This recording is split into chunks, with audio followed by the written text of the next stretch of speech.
start with a flea flicker to open up the night. And he connects with Galladay. Sup, everybody, and welcome to our Week 6 recap. We have activated Joey D from the IR. Joey D, how are you feeling, man? Are you feeling better? Feeling better. Back to business. All business from now on. So we're good to go. It was all I guess a little bit of a false scare. Better safe than sorry, right? Don't want to put anyone else on the team at risk. Yeah, you just had to shut down the facilities for a day. No biggie. But, thank you again to Tim for being our guest. If you would like to be like Tim, make sure you like the video, subscribe to the channel, and comment your pick of the week. Currently don't have a guest lined up for our Saturday episode, but we do have a couple of days to figure it out. So make sure you do everything that it takes to become our guest. But Joey D, let's just crack right into it. With the first game that Tim and I talked about, we had the Bears and the Panthers, a very interesting 1 o'clock game, very interesting matchup. Nick Foles and the Bears did just enough to win 23-16. That defense got a couple of turnovers against Teddy Bridgewater, only 200 yards and 2 interceptions, and they pulled it out. We both went we all went with the home cooking of the Panthers. But anything special that you really saw from this game, or was it just kind of that that typical Bears game? Yeah, the Bears defense is really what's saving them right now. At the end of the game, Nick Foles, was basically giving the game away. The Panthers had an opportunity to win the game at the end. Turning the ball over, poor clock management by Matt Nagy. They got lucky that they were playing the Panthers, and the Panthers weren't on their A game. Mike Davis didn't really have a good game. Teddy Bridgewater, like you said, a couple turnovers. The Bears defense is really their saving grace, but I think that I want to say all 5 of their wins have been by 4 points or less. So, it's these one-score games are, they're not going to keep getting lucky. So, they're 5-1. I don't know how, but I just still don't believe in the Bears. Yeah, I don't know if I don't either, but we'll see in the next couple of weeks. I think their schedule does get a little bit tougher, so we'll definitely check them out. Electric post-game press conference from Nick Foles as well. Of course. But that's it. We're all starting off 0-1, so this is it doesn't happen often. Well, I guess since you guys missed the Thursday night picks recently, Joe, I guess that's different for you. But let's move on to the Detroit Lions. You said 8-8, so they got win number 2.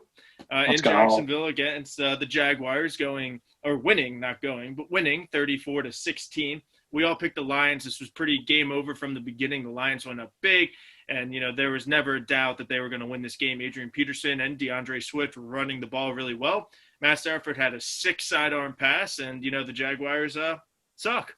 Joe, your thoughts from Lions Jaguars? Yeah, definitely good to see the run game for the Lions start to get going. That's really important for them. DeAndre Swift, over 100 yards, 2 touchdowns. That's the first time since Barry Sanders, a rookie, has gone over 100 yards and 2 touchdowns for the Detroit Lions. So it's been a long time. They need Swift to be an immediate contributor and, keep putting together these kind of games. Like you said, Jaguars just suck. Gardner Minshew, he's not really making his case to be the franchise guy after that hot start the first 2 weeks. We'll see, but not looking too good for them right now. Absolutely. Jaguars 1-15 is still in play. Can they do it? We'll find out in the coming weeks. Now we're moving to the Atlanta Falcons. They fired Dan Quinn. They fired Dimitroff, their GM. And then they win a football game. Look, it was that simple. They could have done this a year and a half ago, and maybe they'd be pretty good right now. But the Falcons go up to Minnesota. We saw primetime Kirk Cousins at 1 o'clock as he threw a bunch of interceptions early on. Falcons and that offense went up early. Both Julio, Calvin Ridley, Hayden Hurst, they all had receiving touchdowns, so they were really spreading the ball around. Falcons win 40-23. Justin Jefferson had a great game again, Joe. 9 catches, 170 yards, 2 touchdowns. So what were your thoughts from the Falcons and, the poor performance from Kirk Cousins to start the game? Yeah, I picked the Falcons to win this game. I've said it before. I just don't believe in Kirk Cousins. I don't really necessarily believe in Atlanta, but I did feel like with the change in head coach, and they're going to come out with a little bit more juice, a little bit of different energy, different looks, similar to the way the Texans came out the other week. And so, I just kind of felt good about that pick in the moment. It worked out. Yeah, Kirk Cousins, God, I started him in one fantasy league, and, he started out with negative points. I mean, just 3 interceptions before, he'd even gotten to 100 yards or, any touchdown passes. It was bad. So, I mean, we're talking about, Kirk Cousins and, him inflating his stats. Like, this is what he does. He puts up 3 touchdowns at the end of the game, ends up throwing for, I want to say 300 yards or something like that. You end up getting me 23 points in fantasy, which, is cool. But if you watch the game, it's all garbage time points. And I mean, a lot of that can kind of be said for the Justin Jefferson performance as well. I mean, yeah, he's balling out, he's putting up good numbers, but how much of this is in the first half, keeping them competitive? How much of it is in garbage time? I mean, they're 1-5 right now. I mean, their playoff hopes are pretty much diminished. So, he's having a great season, but I mean, how much is it really helping them? I'm not taking away anything from Justin Jefferson. He's obviously doing great right now. Jalen Reagor is, still injured. We still haven't been able to see it, but, we are seeing, a receiver grading out very well, putting up a lot of big points, but it's not translating to the win. So, kind of a interesting perspective looking at it. Just something I wanted to throw out there. Yeah, and we'll see in the next couple of seasons, next couple of years, how everybody develops and does well. And, credit to the Falcons, too. They were up, 30-0, 33-0, and then it was, 33-7, 33-14, and people were starting to think, is it going to happen again? But credit to the Falcons for really holding them down, getting their first win of the season. Now we're moving to another team that got their first win of the season. The New York Football Giants beat the Washington football team 20-19. The football team did score a touchdown late, and they went for 2. Unfortunately, didn't get it. Totally fine with that. They went for the win. But you and I both picked the football team. Tim is a football team supporter, so he went with the Giants. He knew his team a little bit better than we did. But the Giants got their first win in the game, and, that's got to feel good, especially getting a 2-point conversion stop for the win. Hopefully this could get the ball rolling for the Giants, but these are just 2 bad teams, maybe in the Trevor Lawrence Bowl. But, Joe, any thoughts from that football team Giants game?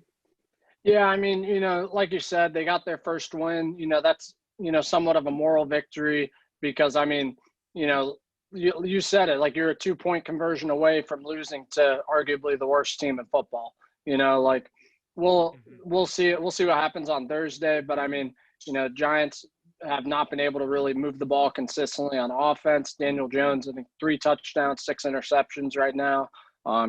He's the leading rusher for the Giants because they've got nobody back there really and no good offensive line. So, it's not really a great outlook right now for the Giants. I'm not sure what they need to do to, make the changes to be successful in the future. I think it's going to be a long road for them to come back. Yeah, absolutely. And I'm kind of liking what I see from their defense. I mean, the last couple of weeks, 19 points to the football team, 17 points to the Rams. Their defense is keeping them in the games, and they do have a couple of injuries, but good news for them. They get a win, and, they're only a game behind in the division, so they're going to be in the hunt for a couple of weeks now until some teams put them away. And now we're moving to, you mentioned the Houston Texans last game. They went to Tennessee, played fantastic, but then Derrick Henry had like 250 yards rushing, a couple of touchdowns, long 94-yard touchdown run. They come back. Mike Vrabel, maybe intentionally put 12 men on the field to stop the clock late in the game. But come back to win in overtime, 42-36. Now, my big question for you, Joe, is were you okay with the Houston Texans got to 36? They were up 7. They decided to go for 2 to, put the game away, go up 9. Were you okay with that decision, or do you think they should have just kicked the extra point to go up 8?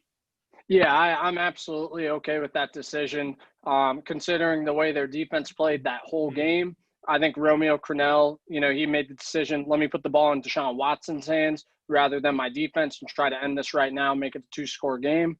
And, I mean, they didn't get it, and we saw the defense allow the Titans just march down the field and score. And then once again, in overtime, march down the field and score. So, I mean, in hindsight, I still think that it was the right call by Romeo Crennel, even though they ended up losing. I think the logic made a lot of sense. That defense is rough. I don't think anybody expected them to be this bad. I mean, J.J. Watt is still there. They've still got, a couple other pieces, but, nobody really, coming together and, making the plays they need to. I mean, Ryan Tannehill went off. Derrick Henry went off. Jonnu Smith goes out, and his backup tight end nobody's heard of, I think Perksker, something like that. Yeah. He ended up grading out as like the number 1 tight end this week. Ryan Tannehill's just been on such a hot streak, and Mike Vrabel's doing such a good job coaching that team. Definitely think that that 12 men on the field was intentional. He knows time management. He knows the rules of this game just better than anybody except for maybe Bill Belichick. And he's using it to his full advantage. It's fun to watch. Yeah, I'm with you on that decision to go for 2 to go up 9, especially because they're 1-4, 1-5 football team. If they were 5-0, maybe it's a little bit different. But they have nothing to lose. They have an interim head coach, so go for the win while you can.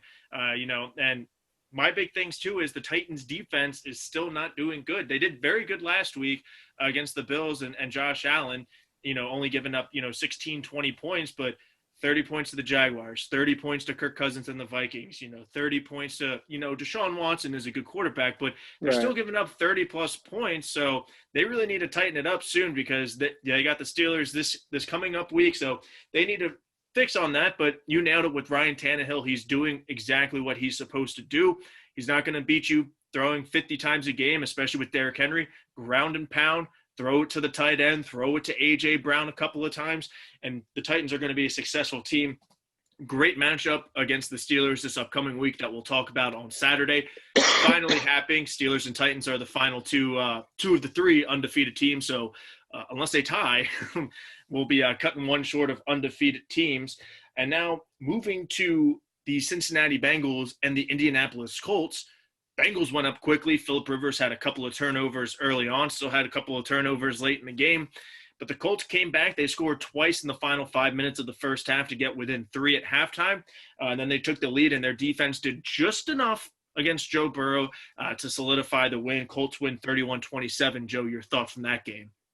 Yeah, props to Phillip Rivers, kind of blocking out the noise, starting off slow, but being able to prove why he's the starting quarterback. If that's Jacoby Brissett there, that doesn't happen. Let's just be real. He's not going to be able to make the throws that Rivers is making and lead a team back like that. I do think Brissett's a good quarterback, but he's a game manager. And Phillip Rivers is boom or bust. So, I think he's definitely proven his worth. It was cool to see him get all of the receivers involved. I want to say 7 different receivers had at least 3 catches in that game. That's what you got to do, especially when you're dealing with a couple injuries. Shout out Trey Burton, making some plays, catching a touchdown, running for a touchdown, a wildcat play, former Eagle. Love to see it. The Bengals, they just got to be able to finish. It's why they're still not a good team yet. They can do all the right things starting off, but football is a game of 4 quarters, and they just weren't able to finish in the 4th quarter. Yeah, absolutely. They're a very young team, still young coaching, young quarterbacks, young people. So they'll pick that up in the next couple of years. And then you nailed it with Jacoby Brissett and Phillip Rivers. Phillip Rivers is that veteran quarterback who can throw a couple of interceptions early in the game, but then get his team to come back at halftime to really say, hey, we have a chance in the second half. We're not down 3 touchdowns. So credit to Phillip Rivers for bouncing back. A little bit of an update on on our picks. We both picked the Colts. Well, we all picked the Colts, but we're 4-2, Joe. Tim is 5-1. He's off to a good start. And now we're moving to what was supposed to be the marquee matchup in the 1 o'clock games with the Cleveland Browns and the Pittsburgh Steelers. Steelers defense showed up.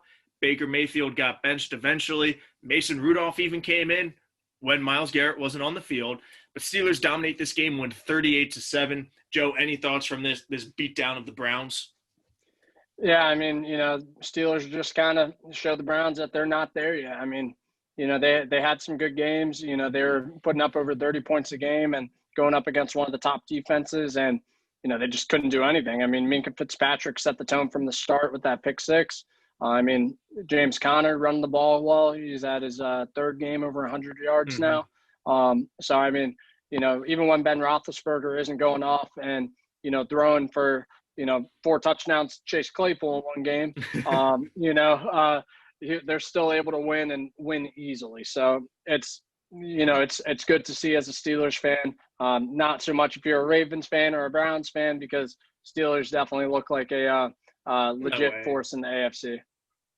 Well, we'll find out in the next couple of weeks. The Steelers have the Titans and then the Ravens, so we'll definitely see. My thing on the Browns is, they've beaten the Bengals, they've beaten the football team, the Colts, the Cowboys. Their 2 losses, Ravens and Steelers, basically the same score. We beat them 38-6 because they missed the extra point. This time they made the extra point and lost 38-7. And the scoring was exactly the same for the Ravens and Steelers. It was like 10, 14, 7, 7 amongst the 4 quarters. So very identical. But the good news is for the Browns, and that this is my big takeaway, is if the Ravens and Steelers do sweep them, that's 4 losses. And we're fortunate, the AFC North, to play the AFC South and the NFC East. So maybe lose to the Titans, maybe lose a game or 2 to the Eagles or the Giants that's still on the Browns schedule. So, even if the Ravens and Steelers do sweep them, they can still go 9-7, 10-6 by beating the teams that are, below them. Right. So they can still make the playoffs, but in the offseason, they got to really evaluate and say, okay, we're here now, but how do we get over that Ravens and Steelers hump? So very excited to see what that front office does in the offseason. But now moving on to shock of the day, maybe the Denver Broncos going into New England, into Foxborough, not scoring a touchdown, but winning the football game 18-12. Brandon McManus, 6 field goals. Cam Newton did get a touchdown, but they didn't get the 2-pointer, the extra point. Broncos win 18-12. I mean, Joe, this was kind of an ugly game. The Broncos did just enough with Drew Lock coming back to get into field goal range. Brandon McManus is one of the better kickers in the NFL. But, I mean, any big takeaways from this, barn burner of a game?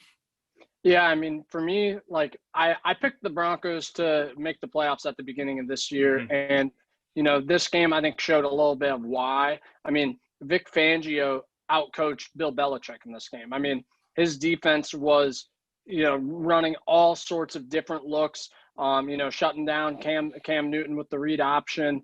I mean, they really couldn't get anything going for most of the game against that defense. And it's without A.J. Boye, Jarrell Casey, Von Miller, a lot of top guys. And then Drew Lock, I don't know how much of the game you watched, but I saw a clip earlier today from the Broncos reporter that I follow. He had 3 touchdown passes dropped that are just perfect passes. I mean, one to Jerry Jeudy went through his hands. I think one to the backup tight end that went out of his hands. And then another one, I can't remember. But, yeah, 3 perfect passes in the end zone that were touchdowns that were dropped. I mean, and this is also without Sutton, I mean, and Melvin Gordon. So, I mean, when this Broncos team is at full strength, I really think that they can be a threat in the AFC. It really sucks about these injuries. But yeah, I mean, Patriots 2-3 now, reeling a little bit, not looking good. I mean, what are they tied with the Dolphins now for the in the division? Are the Dolphins ahead of them? The Dolphins are ahead of them just because the Patriots had a bye, so the Dolphins are 3-3. We'll get to them in just a second, but 3-3 and 2-3, but basically the same, with the bye and whatever. But you nailed it, Joe. And with Vic Fangio, a lot of people were saying he might be on the hot seat this year in his second year as a head coach. But if the Broncos can, go 6-10, 7-9, stay competitive, like they're in a great spot because they can be like, all right, look, like we didn't have like half of our starting defense.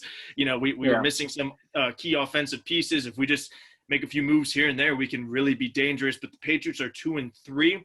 They do need to make some changes. Luckily, they do have the Jets a couple of times on the schedule, so that they'll bounce back, hopefully. But that's it about from the 1 o'clock games.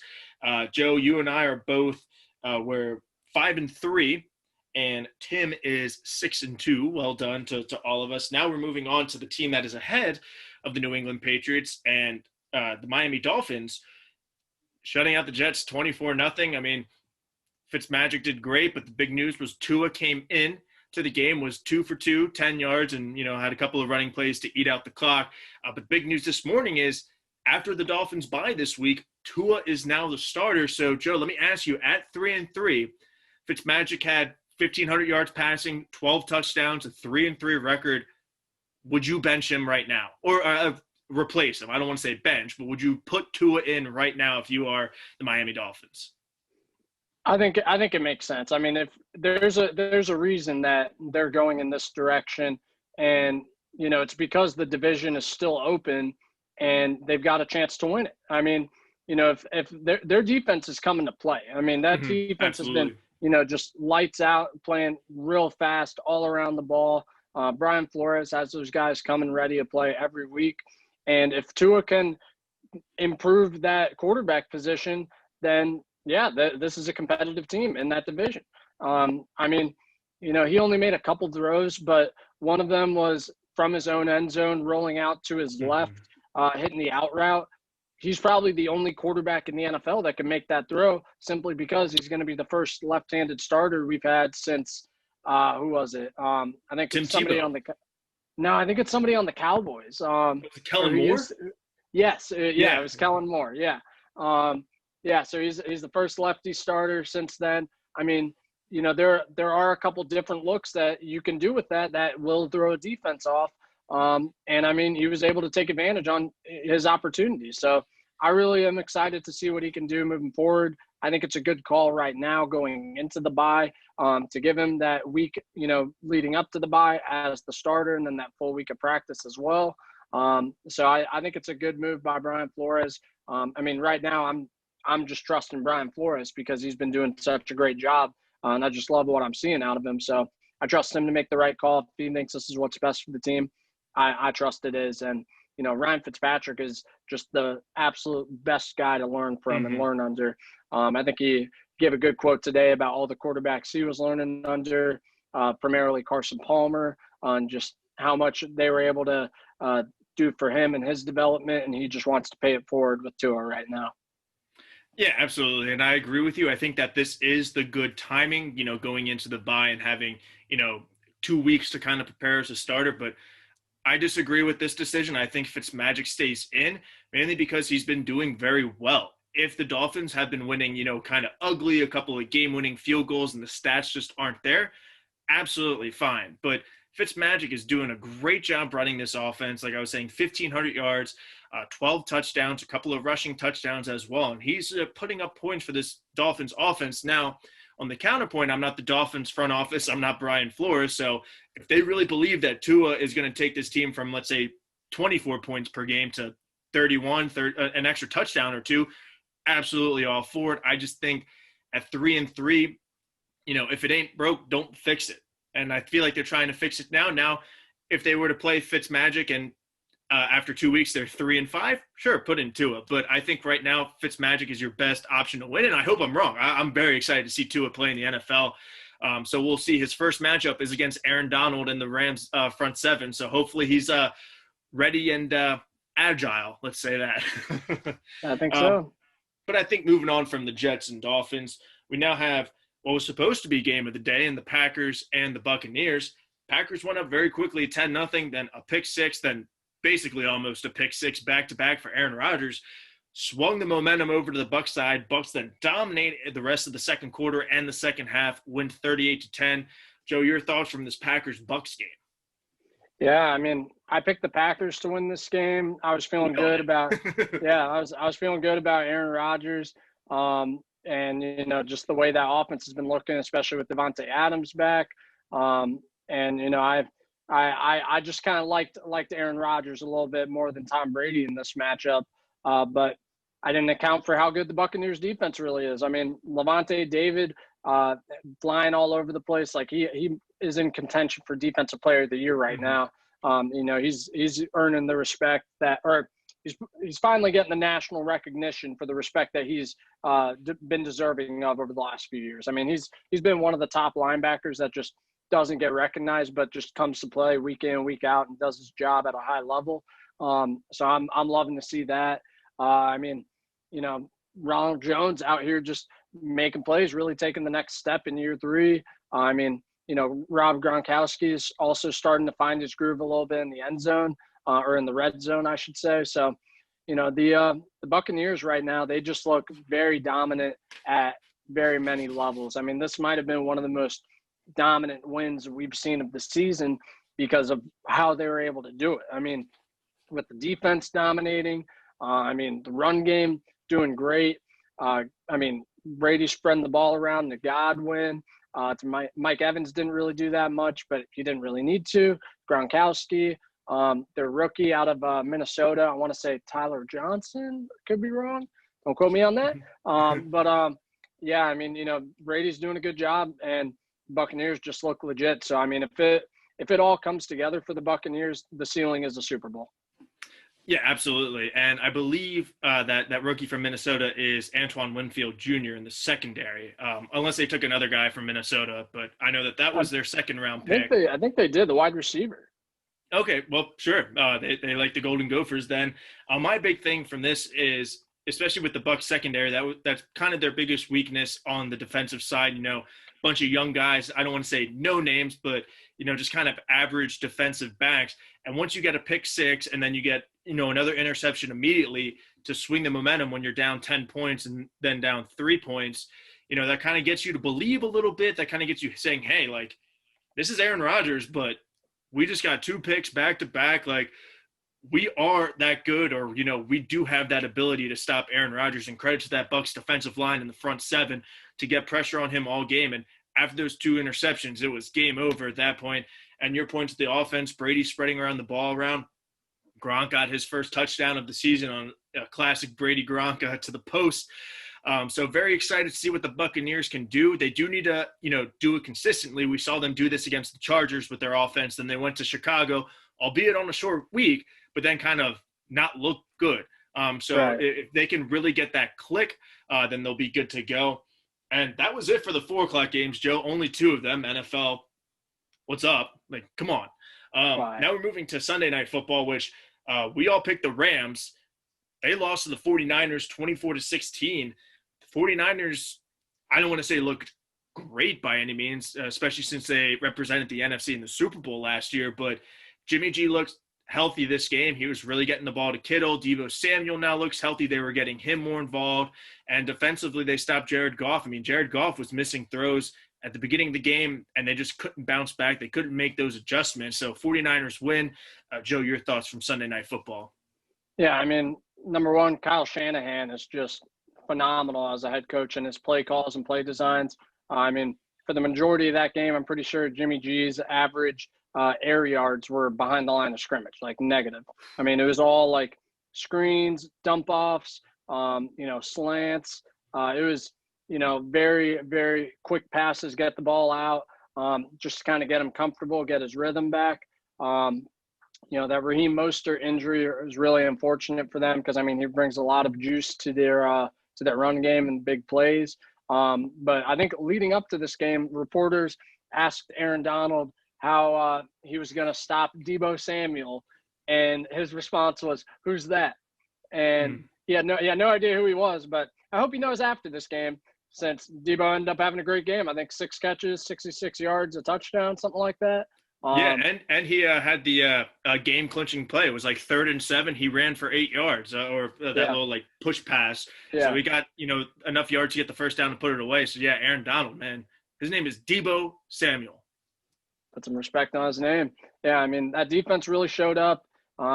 Stifled that hot Rams offense. So it's definitely concerning for the Rams that they're kind of at full strength with all 3 of their running backs.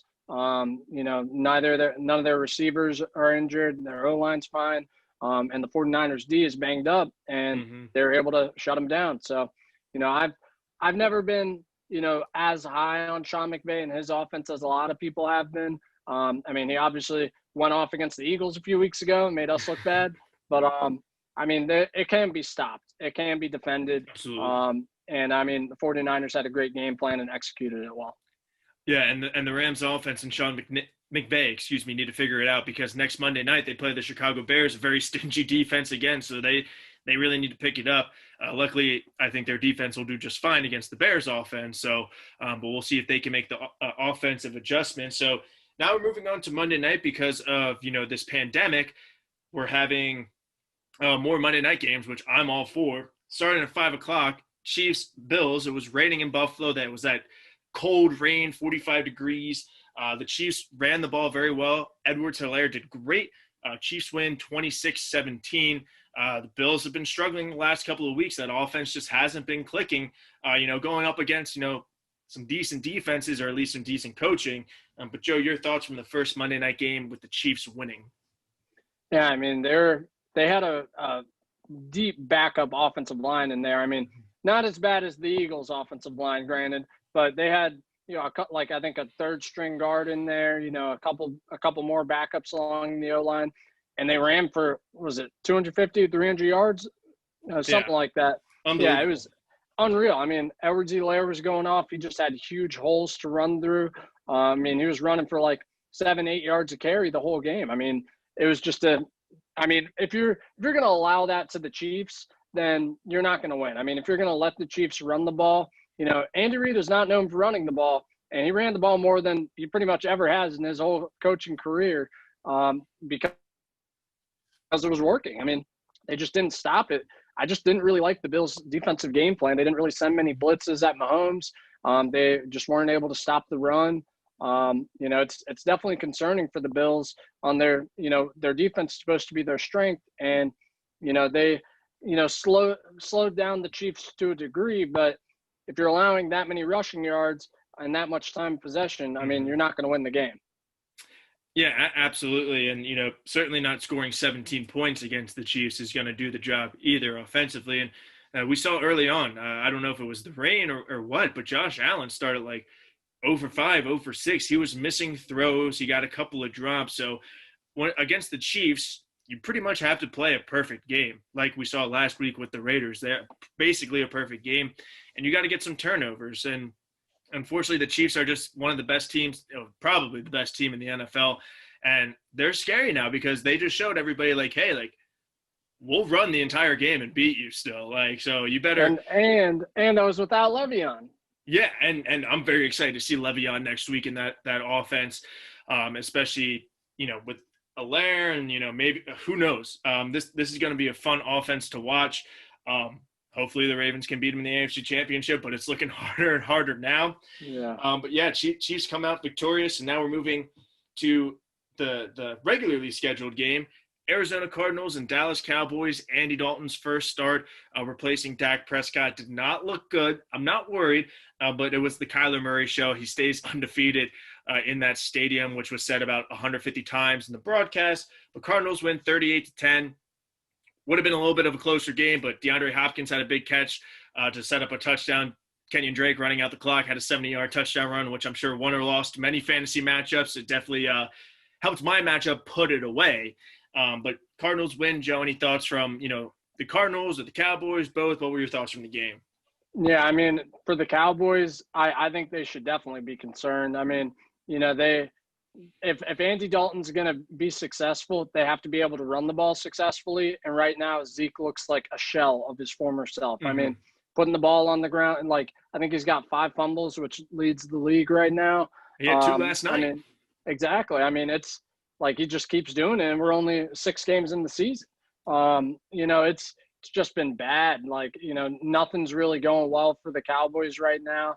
I mean, the defense is just atrocious. Like, people are running wide open left and right. I mean, their O-line, they had another starter go down, and Zach Martin. I mean, they're down almost. The Cowboys pretty much have as close to anyone else, maybe the 49ers, as close to the Eagles' amount of injuries. I mean, they have a lot, and they can have all these stud receivers, but if you can't have any time to throw, it's not going to help. They can't get down the field. It's all run after the catch. I mean, you can game plan for that. So yeah, I mean, the Cardinals without Chandler Jones able to still stifle Andy Dalton and a red hot Dallas offense. So it's interesting to me. I think that Dak Prescott probably made himself more money last night just seeing how Andy Dalton performed with pretty much the same setup. I mean, he was also dealing with the injuries at the O-line. It was night and day. So yeah, not good for the Cowboys. And we'll see too, because primetime Andy Dalton's not good. It's no primetime Kirk Cousins, but still not performing well. And I think give another couple of weeks, and we'll really see if Dak does earn this contract, or if they they turn things around.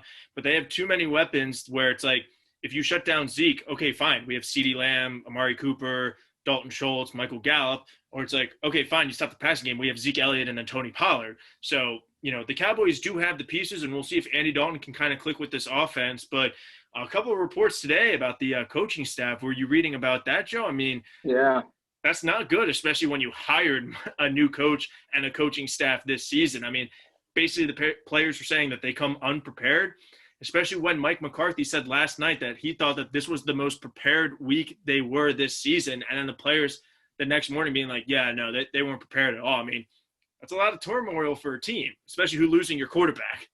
Oh, yeah. I mean, it's classic Dallas. Like, once things start going bad, I mean, they go from bad to worse real fast in Dallas. Like, a lot of it has to do with self-implosion. I mean, they've constantly been their own worst enemy. This is no different. I mean, if you're a professional organization, you got to try to keep the stuff in-house. And apparently there was a report that they had bought in on keeping it in-house. I don't know why you have to buy in on that in the first place. And then I guess this loss pushes people over the edge. I don't really get that. But yeah, I mean, it just doesn't seem like a very well-functioning organization that can handle losing. Yeah, absolutely. And if it's any consolation prize, and I know we've said this before, they're still in first place in the NFC East. Now, that'll probably change soon. But now, Joe, the game that everybody wants to hear us talk about, the Ravens and the Eagles.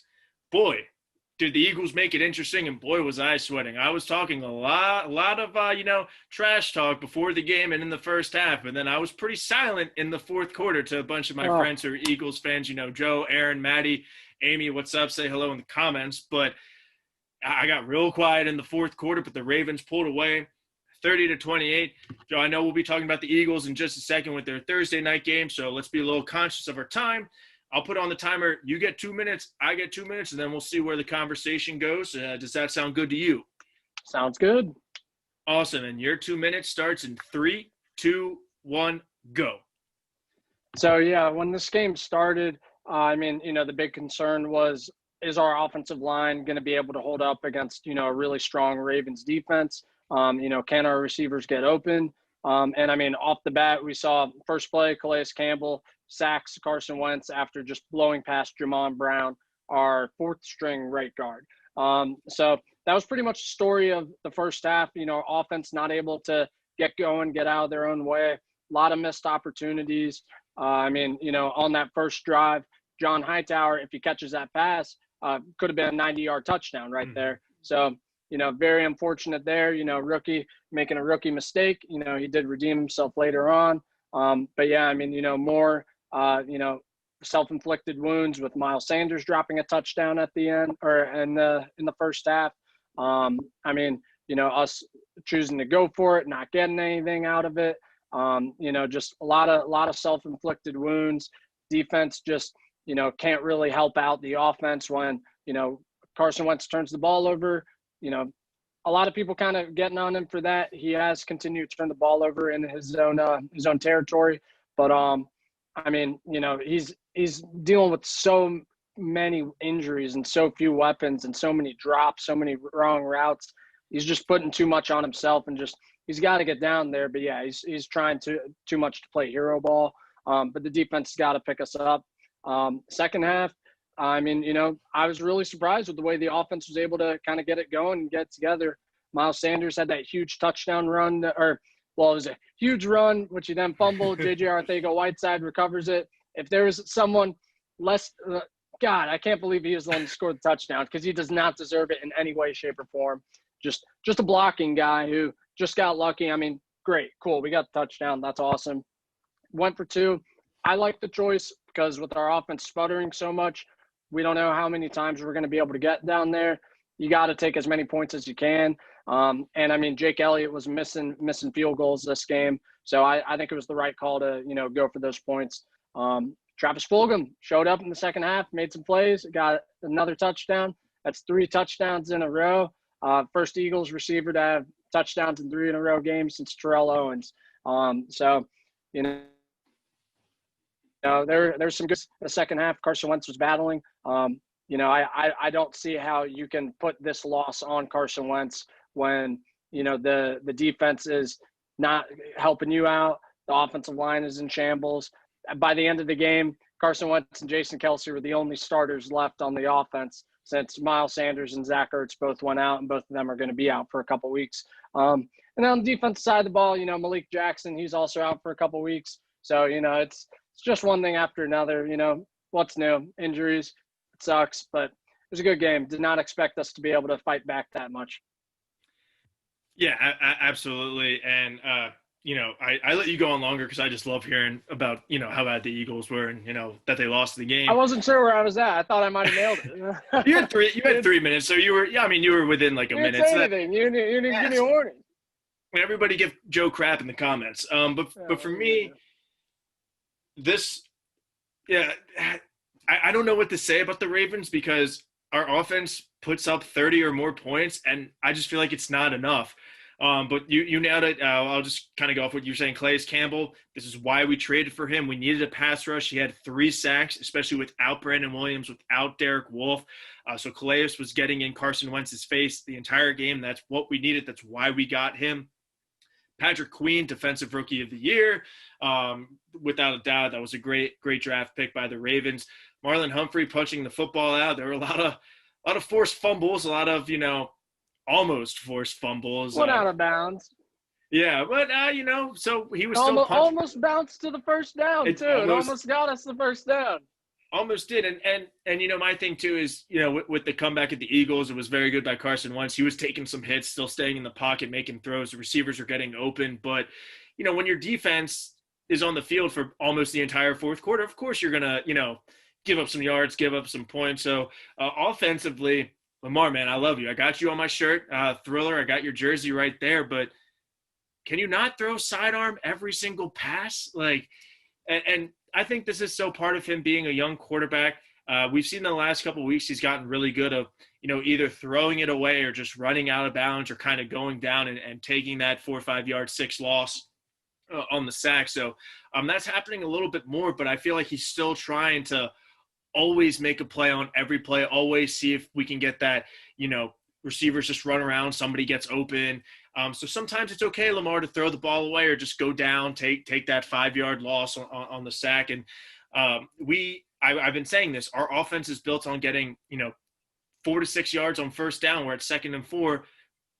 Based on our analytics, we have 3 plays. We'll run the ball on 2nd and 4, 3rd and 4, 4th and 4, depending, as long as we're not on like our own 5. We're going to go for it more than likely. So our offense is built on, 2nd and 4, 3rd and 3, 4th and 2. It's not built on 2nd and 10, 2nd and 15 with all these penalties. I mean, 13 penalties for 130, 140 penalty yards. That's inexcusable. A lot of teams don't win when you have 10 or more penalties. So it's good news that we're going into the bye this week, especially with the Steelers in week 8. We do have a lot of stuff to work on, but luckily I trust our coaching staff. I trust the front office to kind of tighten up that discipline. That way we're not having holding. But I don't want to say I need to see more from the offense because we're putting up 30 points. Obviously, there are a lot of teams that would love 30 points per game, but we need to be a little bit more dominant. And I think part of it was a lot of us as Ravens fans, we were spoiled last year. I mean, we were up 40-0 at halftime in like half of our game. So we were a little bit spoiled. So I think that comes with it. And, we'll see in the coming weeks with the bye. We're very good coming off a bye. So we'll see in our matchup against the Steelers. But it was a great game. Glad it was entertaining. I'm kind of glad the Eagles made it, mainly for this conversation. If we just pulled away and won like 31-3, it'd be like, all right. But it was a good game. Maybe we'll see in the Super Bowl, the 12-4 Ravens versus the 6-10 Eagles. Let's go. But that's it for the week. Joe, you went 8-6 mainly because you did pick the Eagles, which I understand. I went 9-5, and our guest Tim went 9-5 as well. The flea flicker curse lives on. Now, good news, it's a winning record. 9-5 will probably get you into the playoffs.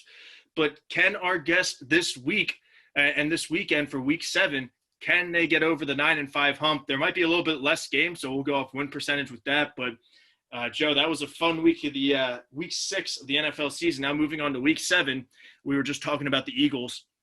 You guys host the New York Football Giants on Thursday Night Football. Currently, you guys are a 4-point favorite. The over-under is 43. So, Joe, give me some of your thoughts from the game. What do you need to see from the Eagles? And, this, I don't want to say it's a must win, but this is a gotta win. Yeah, I mean, we should be able to win our next 3 games. Or I mean, it's important. Like if we can go, because we have a tough stretch coming up. But I mean, we've got the Giants this week, we've got the Cowboys, we've got our bye, and then we've got the Giants again. So if we can win those 3 games, be 4-4-1 going into this tough stretch, and maybe squeeze out 1 or 2 wins in that stretch, and then close out against the football team. We could end up sneaking into the playoffs at 6-10 or 7-9, something like that. Or gosh, I guess 6-9-1 or 7-8-1 or whatever. Well, 6-9-1 would be a very nice record. That would be cool. That'd be cool. Yeah, I mean, gosh, we're decimated by injuries once again. I mean, we had our rookie Jack Driscoll starting at right tackle. He got carted off, so now we're down to our 3rd string right tackle, Brett Toth. Jamon Brown's got to go. Like, this man was literally like, he got pancaked. He gets up and he starts adjusting his gloves while the play is still going on and Wentz is running for his life. I don't know if you saw that clip, but he's got to go. I mean, we've got to be able to be creative. Like, Miles Sanders isn't going to play, so it's going to be Boston Scott. It's going to be Corey Clement. Maybe we bring up Elijah Holyfield from the practice squad. That would be a smart move, because Clement hasn't really shown much. Scott hasn't really shown much. I mean, God, it's going to be rough. Wentz is going to have to, keep playing hero ball, keep playing at a high level. And Fulgham's going to have to show up on offense, because we just don't really have that many threats. Hopefully Deshaun Jackson is back this week. That would be very big for the entire team, because, I mean, we just need some weapons, need some people that Wentz can, throw the ball to and get the ball out of his hands quick and make some plays with the ball in their hands. But I think that we should be able to win this game. The Giants aren't going to be able to run the ball at all against us. It's really a matter of containing Daniel Jones on those runs and forcing him to beat you with these pedestrian wide receivers and tight ends that they have. Our D-line should be able to take over this game. And I mean, that's what we got to do. That's how, I mean, it's going to be ugly. It's going to be similar to the game against the Giants kind of towards the end of the season last year, where Boston Scott did have a really good game. So it's possible. But I mean, we also had our offensive line at full strength, or somewhat more strength than, this ragtag group this year.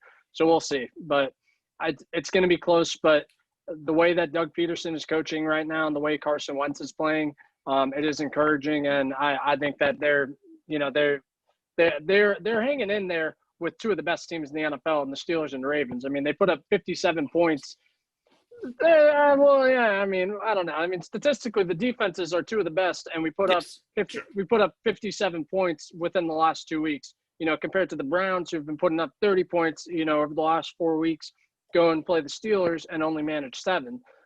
So, I mean, there are a couple of, couple signs that are encouraging to me, and what make me think we're going to end up winning the division. But yeah, I mean, it's just hollow, maybe we get to host the Bears, and we get to see Carson Wentz versus Nick Foles in the playoffs. Nick Foles returns to Philadelphia. God, we better win that game. Yeah, I'm with you, and you nailed it too. I think the Eagles' defensive line is going to set the tone for the game. The Giants aren't going to be able to run the ball with Devonta Freeman and Wayne Gallman. So I think the Eagles are going to win this game. I'll just make my pick now. And it's going to be that ugly game like that Monday night last year, that 20-14, 20-17 in overtime type of game. I don't think Daniel Jones is going to win with that. You nailed it, those pedestrian wide receivers. I like the Eagles. And I'm also going with just the coaching, first-year head coach, versus a veteran head coach, and Doug Peterson. Not saying Doug Peterson's been the greatest coach this season, but I think he'll have the Eagles more prepared with all the injuries than Joe Judge will. And I think the defensive line is going to dominate, force Daniel Jones to throw the ball. And I just like the Eagles in this game. And, we'll see Travis Fulgham. Hopefully he can show up in this game. So I'm going with the Eagles as well. And hopefully we can have one thing as well with the Miles Sanders injury. I think we could see a little bit more Jalen Hurts running the ball. There's been some people talking about just putting him in at running back. I mean, just put him there. Like he's making plays with the ball in his hands, but I don't think that's the right move. But I do think that incorporating him more, give the offense a little bit more of a spark, a little bit more, of a threat, someone that the defense is keying on. I mean, on Miles Sanders' long run against the Ravens, Jalen Hurts went in motion from the wide receiver position, kind of on a bubble screen in the backfield, and a couple defensive players keyed on that. Jason Kelce makes a huge block, and Miles Sanders was off to the races. So, just having him on the field does add a different dimension to the offense. But there's also a reason that he's only thrown one pass on the year versus, all of his runs. So, we'll see what happens. Yeah. But, yeah, I think just getting the ball in his hands, good things are happening. But I don't think that he's, close to being the full-time starter in Philadelphia. No, I don't think so either, but I do agree with you. I think the Eagles do need to get a little bit more creative with him, especially for this game.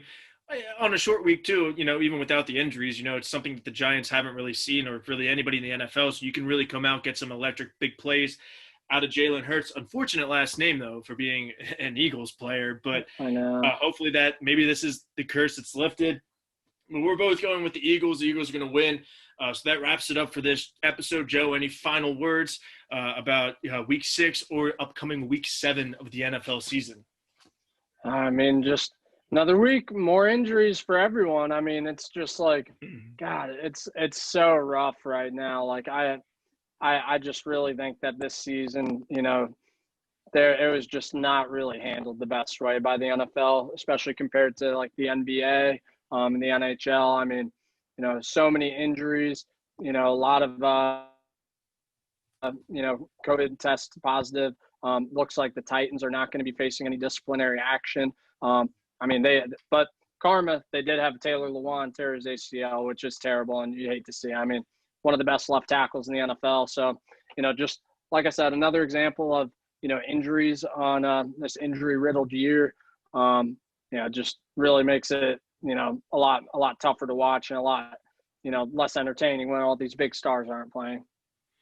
Yeah, absolutely. Big injury for the Titans and Taylor Lewan. I do have a little bit of a personal story and connection with him, so we'll leave it at that.